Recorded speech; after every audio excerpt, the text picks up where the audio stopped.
दोस्तों, राजा रघुवंशी के कातिल कोई और नहीं, उन्हीं की पत्नी सोनम रघुवंशी है। इंदौर के रहने वाले राजा रघुवंशी शादी करते हैं सोनम रघुवंशी के साथ में, और महज 9 दिन के बाद, शादी के 9 दिन बाद सोनम रघुवंशी कहते हैं कि हम हनीमून ट्रिप अपने राज्य से दूसरे राज्य में जाकर मनाएंगे। और वो मेघालय के शिलोंग जाते हैं, और मेघालय के शिलोंग जाने से पहले वो गुवाहाटी के मां कामाख्या मंदिर जाते हैं। वहाँ पे दोनों व्यक्ति पूजा अर्चना करते हैं, और वहाँ से सिर्फ सीधे 21 मई को वो शिलोंग के लिए चले जाते हैं। एयरपोर्ट पे जाते हैं, वहाँ से एक फ़ोटो शेयर करते हैं, और जैसे वो फ़ोटो शेयर करते हैं तो राजा की माता यानी सोनम की सासू ने राजा को डांट लगाते हैं कि आपको सोना के चैन पहनकर नहीं जाना चाहिए या वहाँ पे नहीं जाना चाहिए। और ये सब चीज़ चलते हैं, उस शिलोंग पहुँच जाते हैं, यानी राजा रघुवंशी और सोनम रघुवंशी वहाँ पे 22 तारीख को शिलोंग पहुँच जाते हैं। उसके बाद में वहाँ के पे काफ़ी पहाड़ी इलाका होते हैं। तो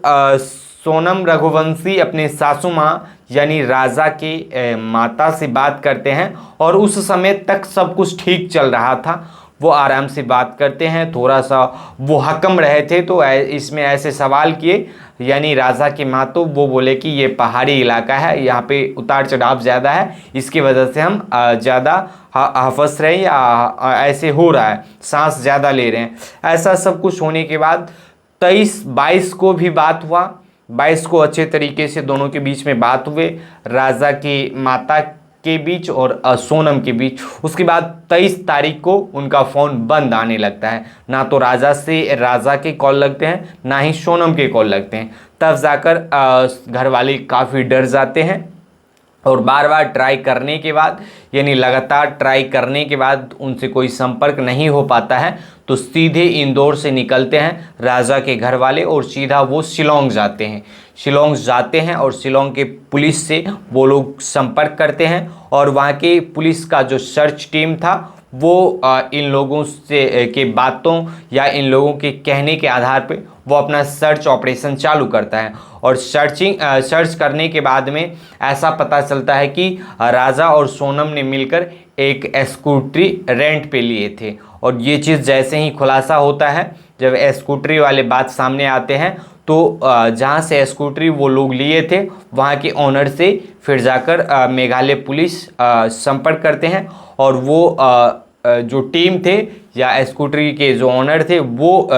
ये चीज़ कहते हैं कि हमने तो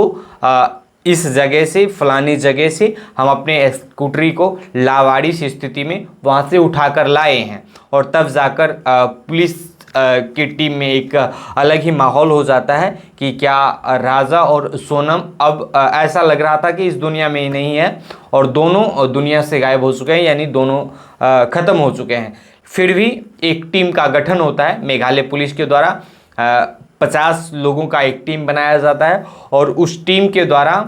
पूरा सर्च ऑपरेशन चलाया जाता है। और बारिश का समय था, वहाँ पे बारिश भी लगातार हो रहे थे, फिर भी वो लोग खोजते हैं। 50 लोगों के टीम ने मिलकर वहाँ पे जब खोजबीन किए, तब जाकर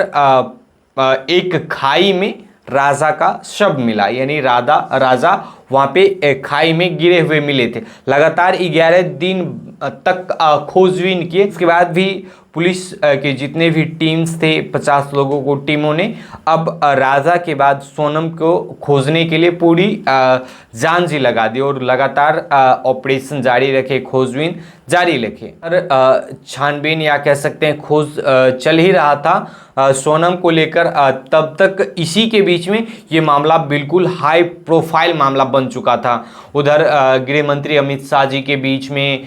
मेघालय के मुख्यमंत्री, इधर मध्य प्रदेश के मुख्यमंत्री कैलाश विजयवर्गीय जी लगातार अमित शाह के संपर्क में आ रहे थे, और ये मामला पूरी तरीके से हाई प्रोफाइल हो चुका था। लेकिन काफ़ी मशक्क़त के बाद काफ़ी खोजबीन के बाद राजा का जो शव था वो एक खाई में गिरा हुआ मिला, और उस समय पुलिस लोग काफ़ी ऐसा उनको लगा कि सच में कहीं ना कहीं ये किसी अलग तरीके का एक प्लानिंग के तहत ही कुछ हुआ होगा। उसके बाद में फिर भी पुलिस सोनम के खोज के लिए अपना रिसर्च जारी रखते हैं और अब जाकर बहुत बड़ा खुलासा होता है और सोनम को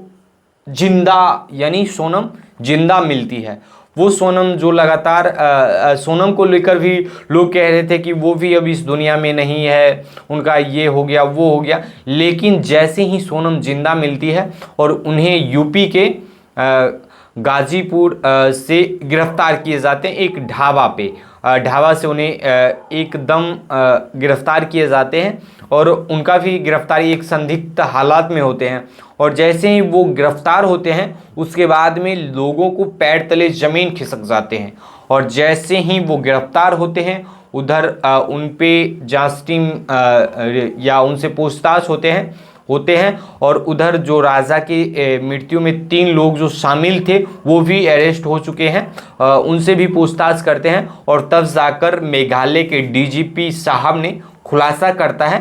कि कातिल कोई और नहीं, सोनम खुद ने ही अपने बॉयफ्रेंड यानी राज कुशवाहा के साथ मिलकर अपने पति का मर्डर मिस्ट्री का एक कहानी रचा था और तब जाकर पता चलता है कि सोनम ही असली गुनहगार है और उन्हीं के द्वारा ये तमाम साजिश रचे गए और आज उन्हीं के बदौलत आज उनका पति इस दुनिया में नहीं है। यानी अपने बॉयफ्रेंड राज कुशवाहा के साथ मिलकर पहले से ही योजना बनाए थे और उसी प्लानिंग के साथ में अपने पति को इस दुनिया से अलविदा कह दिए और अब ये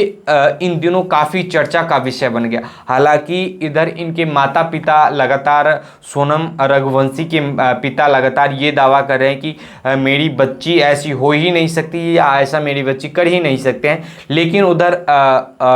जो है शिवराज चौहान जो मंत्री पद से हैं उनका मांग है कि इस पे सीबीआई जांच होना चाहिए। बाकी बात आप तमाम लोग क्या कहना चाहेंगे कि एक बॉयफ्रेंड के साथ में मिलकर अपने पति को अपने रास्ते से ख़त्म कर देना, ये कहीं ना कहीं एक कहते हैं ना मानव को शर्मसार करने वाला या फिर से कहे तो एक मानवीय जगत को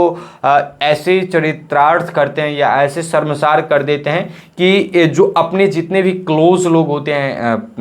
नज़दीकी रिलेशंस होते हैं, उसमें ऐसा लगता है कि अब कोई विश्वास रहा ही नहीं और वो विश्वास टूटते हुए नजर आते हैं। बाकी बात इन तमाम मुद्दों को लेकर आप लोग क्या सोचते हैं ज़रूर बताइएगा। मिलते हैं अगले वीडियो में, तब तक के लिए जय हिंद।